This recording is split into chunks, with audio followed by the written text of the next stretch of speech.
Hello and welcome to my presentation of my dissertation project, the 5D Industrial Twin. My name is Paul Schwarzmayr and I'm currently working on my dissertation at the Institute of Energy Systems and Thermodynamics at the TU Wien. In my presentation, I'm going to start with a quick motivation, including the presentation of our use case and the laboratory setup. In the main part, I'm going to talk about our definition of digital twins. I'm going to show you the 5D modeling method we are using to develop our digital twins.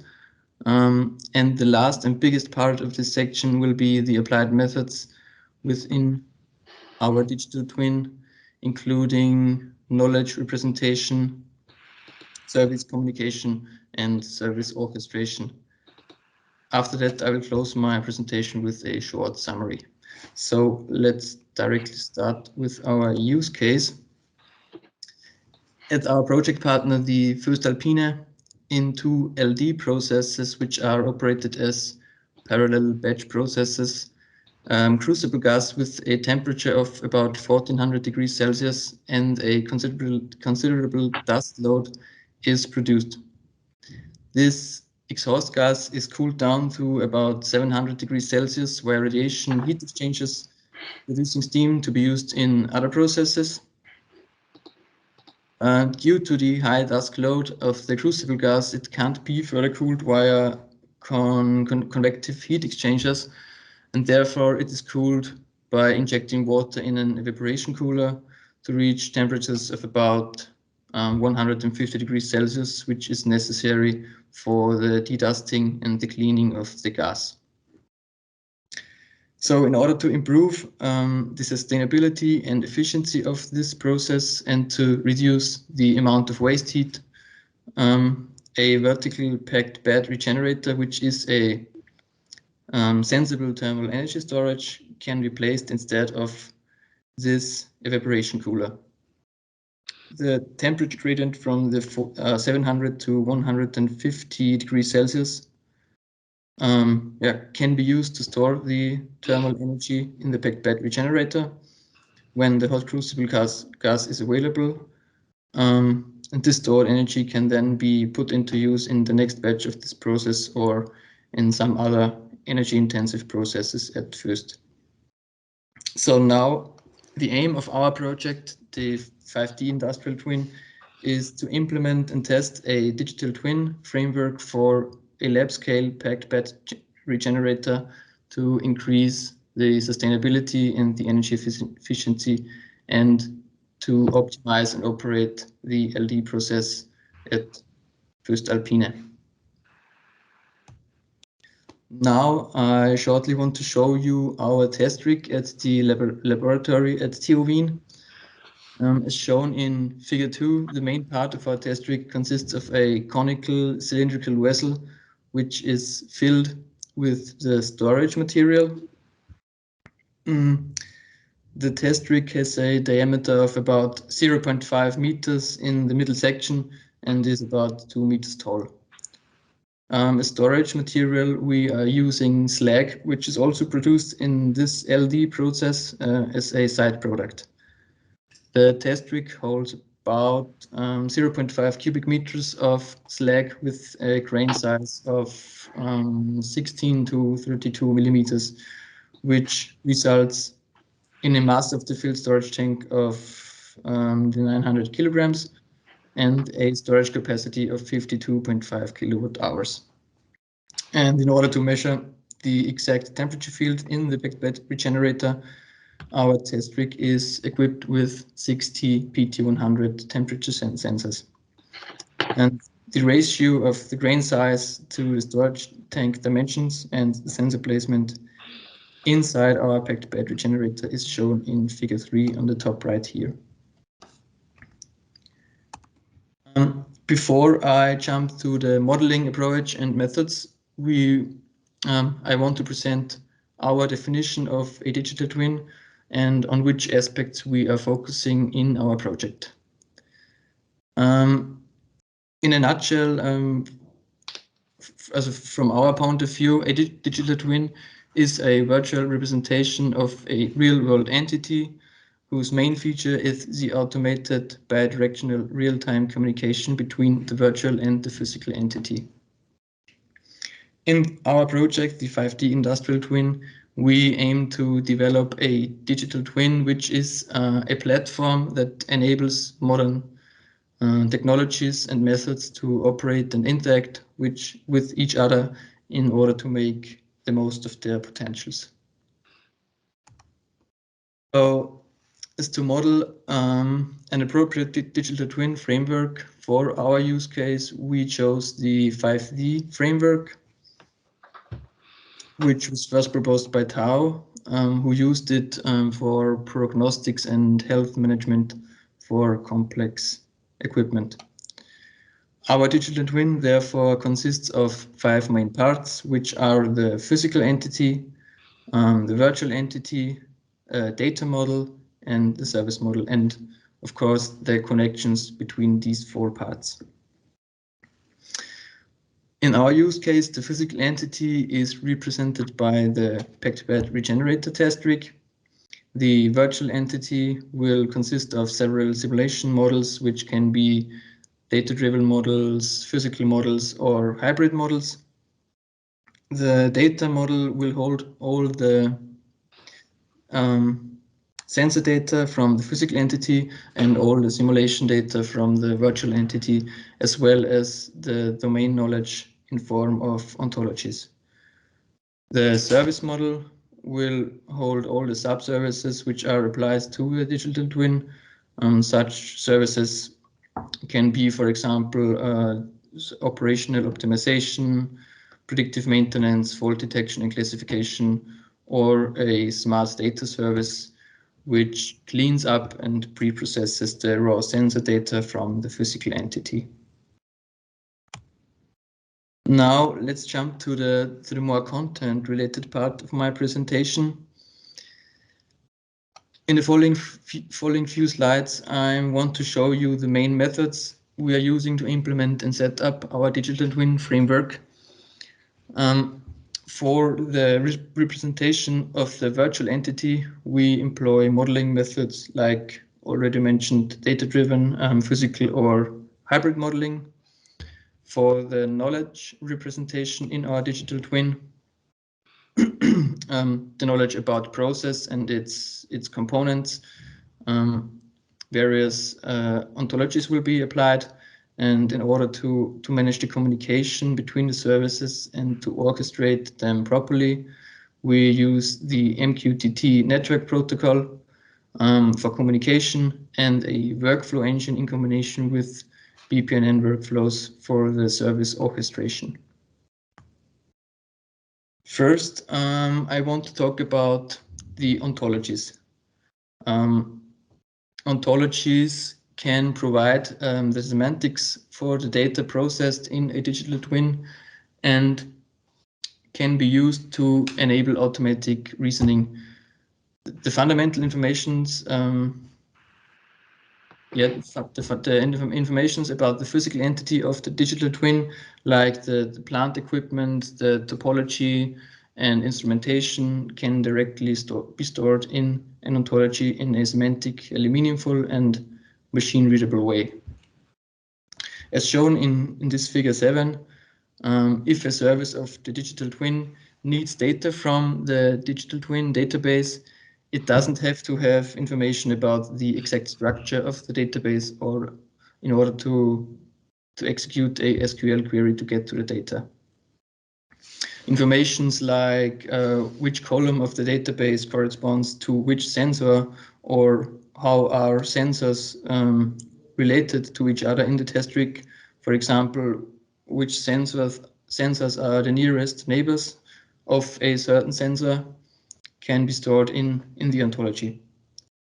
As a result, services can access data from this database via so-called Sparkle queries. Sparkle is a semantic query language which is able to retrieve and manipulate the data from the database by querying the semantic data stored in the ontology. So let's again consider the scenario depicted in Figure 7. If this service of the digital twin needs historic data of a certain sensor from a SQL database for its calculations, it can access this data by sending a SQL query directly to the database. But this would require the service to to have the knowledge about the exact structure of the SQL database and all the other semantic information of the digital twin, which is not very useful if, like in our case, you aim to develop a transferable and scalable digital twin framework. So at this point, ontologies can make a big difference. By the use of an ontology, the service can access data from the database by formulating a logical semantic statement, the so-called query, Sparkle query. With the information stored in it, the ontology is able to translate this logic Sparkle query into a SQL query and send it to the SQL database, which passes the query data back to the service. Okay. Next, I'm going to show you how the communication between the services in our digital twin framework is managed. The services in our digital twin interact via MQTT, which is a publish-subscribe network protocol that transports messages between devices, or in our case, services. The centerpiece of our communication framework is the MQTT broker, and each of our services is connected to the broker and can publish and subscribe to different topics.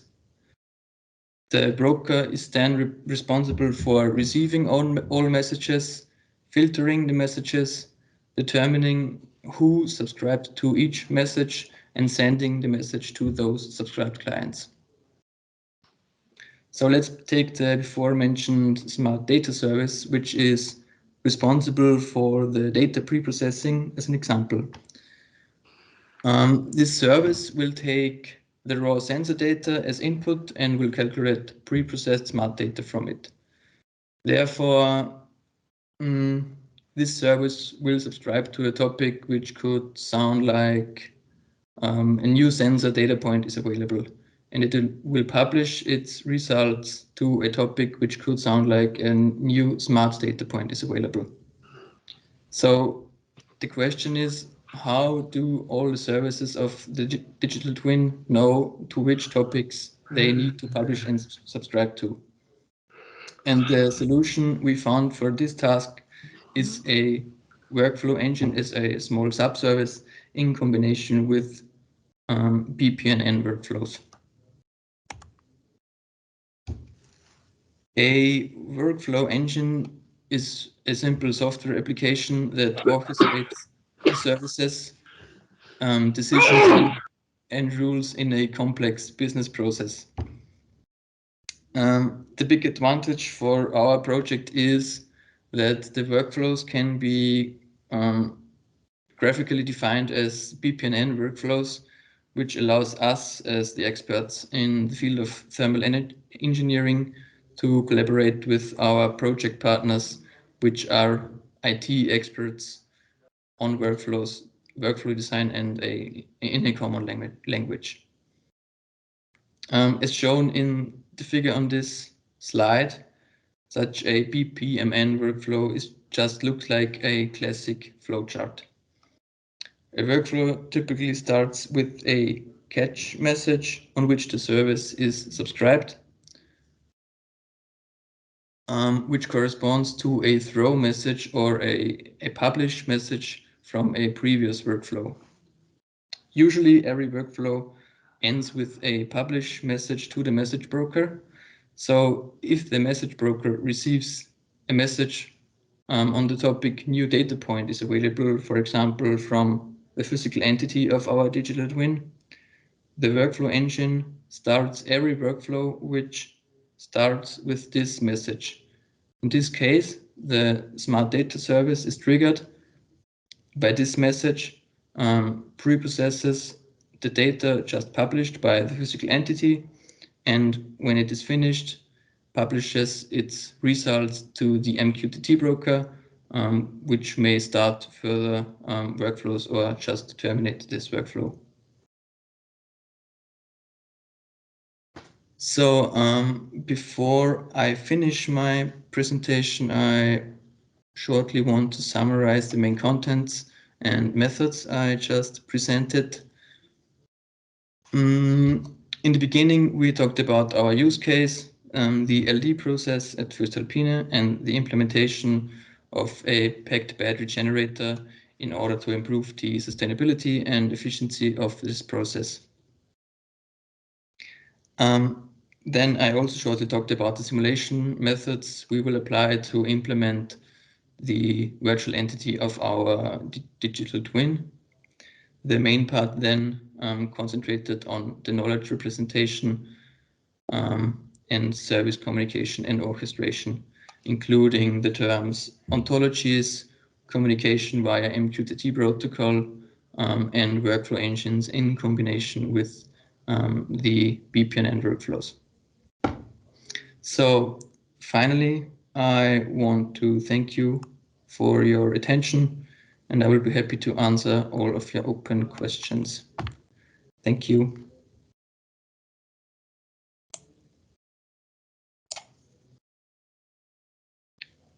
Are there any questions?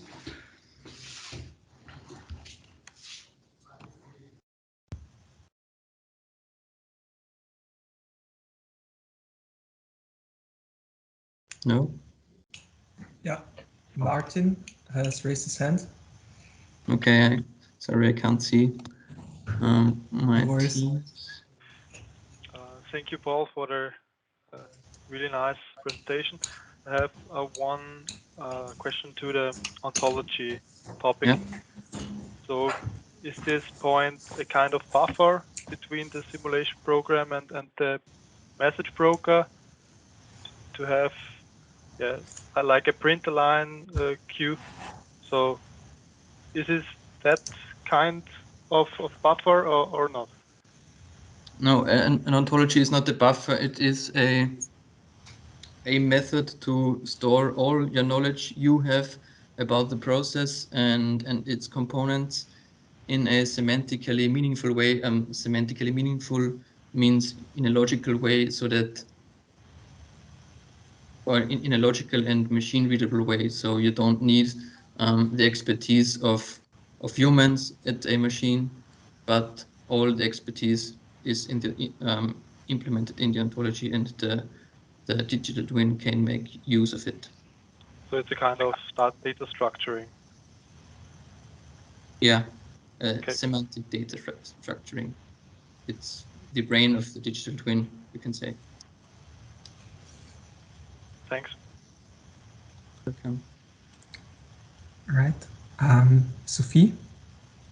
Thanks. Yeah. Thank you, Paul, for the interesting presentation. I asked myself what exactly the role of the industrial partner is. So do they provide data and are interested how a technology as a packed bed generator could be helpful for them, or do they already plan to implement the digital twin by themselves? So is the question more digital twin is used to evaluate the concept of the storage, or is it another expectation they have in this project? On the one hand, they aim to improve their processes. Like we all know the process which is shown on the left hand side is not very energy efficient. If you just cool down the 700-degree gas by an evaporation cooler. So on the one hand, they want to make their processes more efficient, and on the other hand, they would like to increase the digitalization of their steel production. So they believe the digital twin of such a storage is the right thing. Okay, so it's both on the main reason is to use the digital twin in order to evaluate the benefits from the tech battery generator. Yeah. And on the long term, maybe beyond project main scope is to see what digitalization measures can be helpful for them. Mm-hmm. Okay, Big thank point you. is also the operational optimization of this storage. Okay, Yeah. but at the moment within the project, it's just an academic digital twin and not implemented at voestalpine, right? It is just scaled up to this use case. Okay. Yeah. Thanks. You're welcome. Indeed, Arnaud, you have a question? Yes, thank you very much for the presentation. It's very interesting. Just to come back to the actual application, in that type of environment, what type of time, timeline would the customer require? How fast does he need the digital twin to run? Basically, how often do you need to update your model? If it makes sense. If you mean how fast this process is, how fast do you do the entire loop? How often do you generate an input or a recommendation for your user? In our case, not very often. In the laboratory setup, we plan to update the information every minute. We haven't considered how often this will be in the real application, but in our project, the digital twin is fairly slow. Okay. Yeah. And in the same way, what type of accuracy have you been able to get? How accurate or how much error do you have in your prediction of temperature or behavior compared to what the system actually provides? We we are just at the preparation of our framework, so I can't say anything to this question. I hope I can say more in half a year or so. No problem. Thank you very much. Thank you.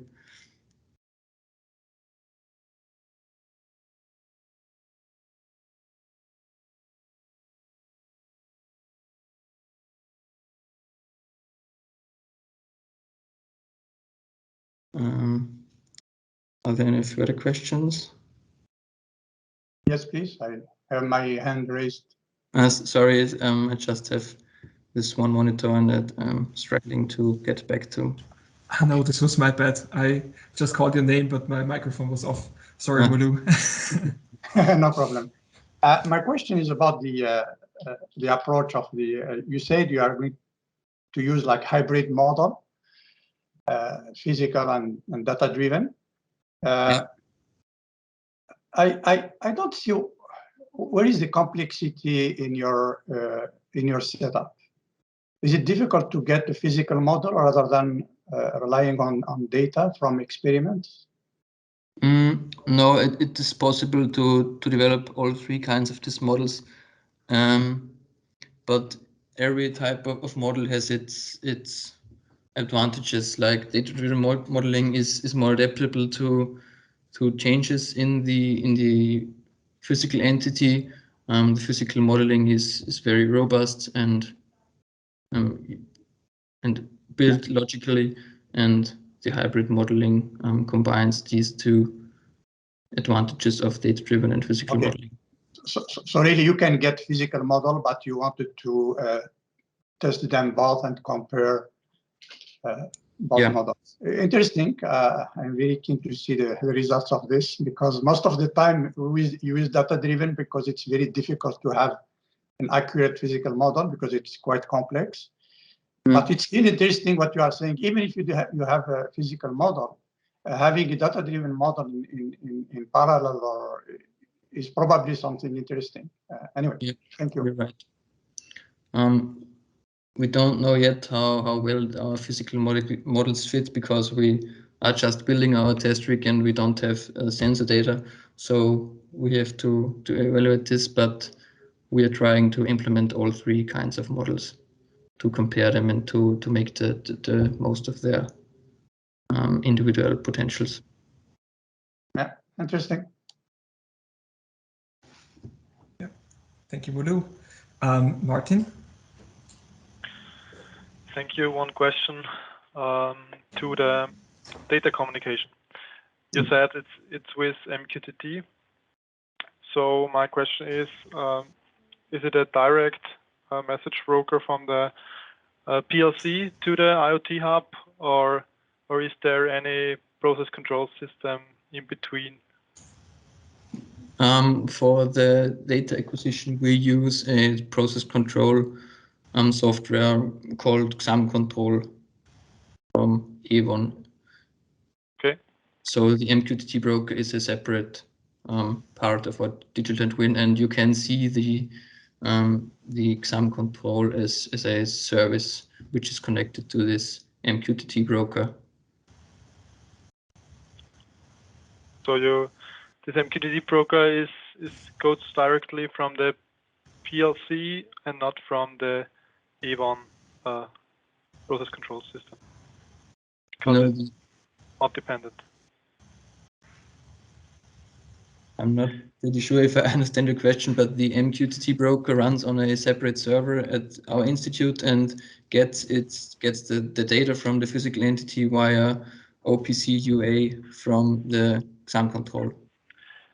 The question, so yeah, we're always struggling with these possibilities in our project, because if you go over the process control systems, then you always have to implement the MQTT clients in the control system to go to the IoT hub. When you do that without the process control system directly from the PLC, then you can forget anything about licenses or like that. So maybe you have to change the signal to MQTT in between, but not more. So that's the reason for the question. Okay.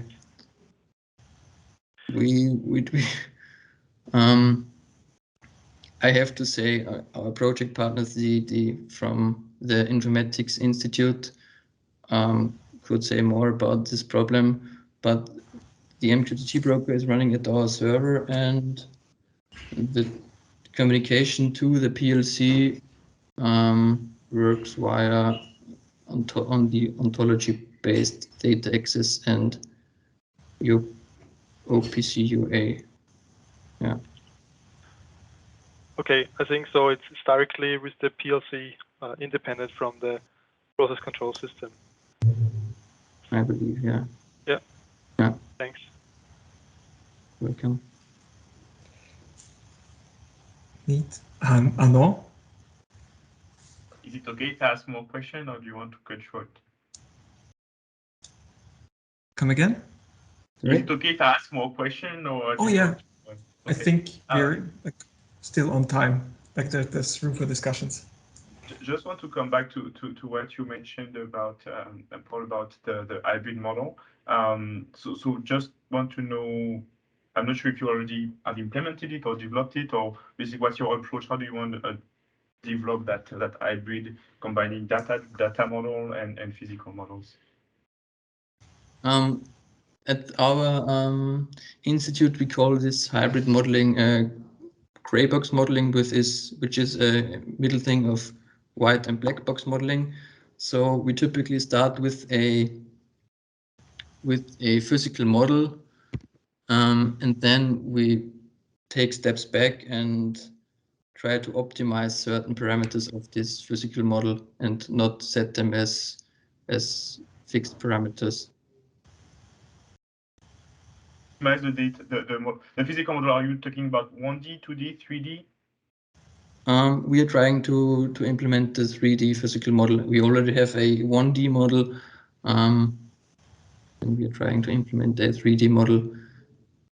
So what I understand that you're going to do the 3D representation of physical using physics simulation tools, assuming some parameters, some behavior, and from the data you're going to optimize some of those parameters based on to make sure that it matches the behavior.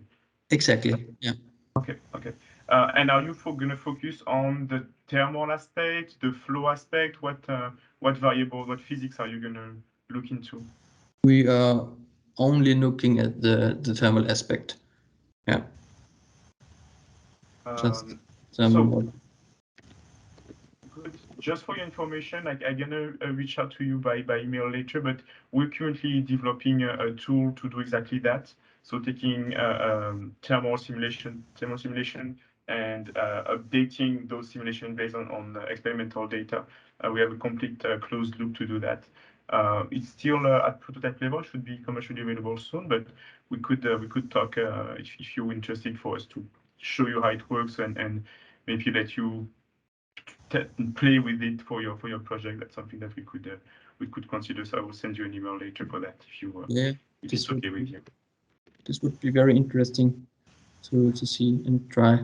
Thank you. I'm really looking forward to that, indeed. Yeah. Thanks. Ahmed, you have a question? Yes, thank you very much. It's a really interesting presentation. I have a question related to the ontology and the knowledge graphs. Did you use some structural learning techniques to construct these graphs from the data? And we have many in the literature. We have many tools to do that based on the event data.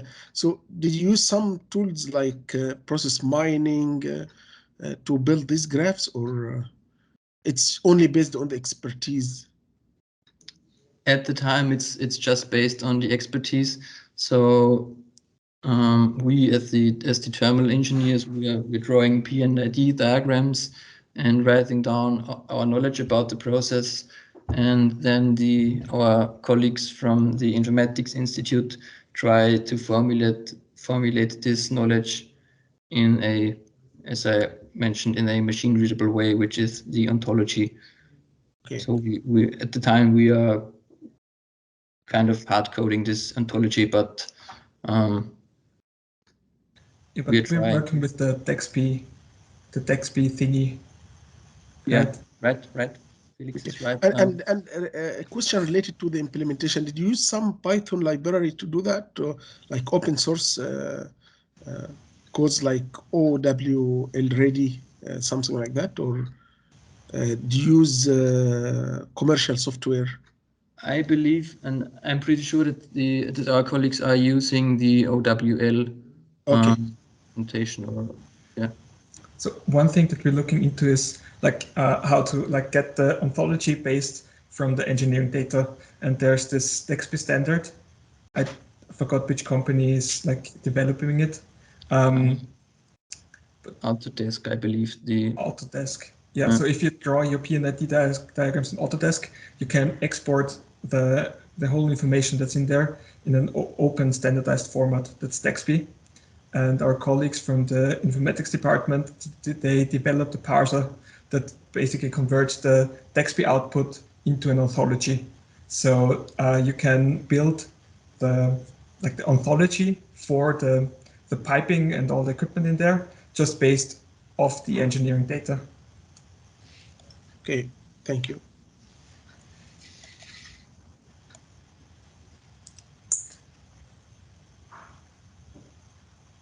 All right, nice. So thank you for these. Thank you for your presentation, Paul, and this really interesting discussion. It's really cool to see the discussions that emerge when you just bring people together and let them discuss their projects.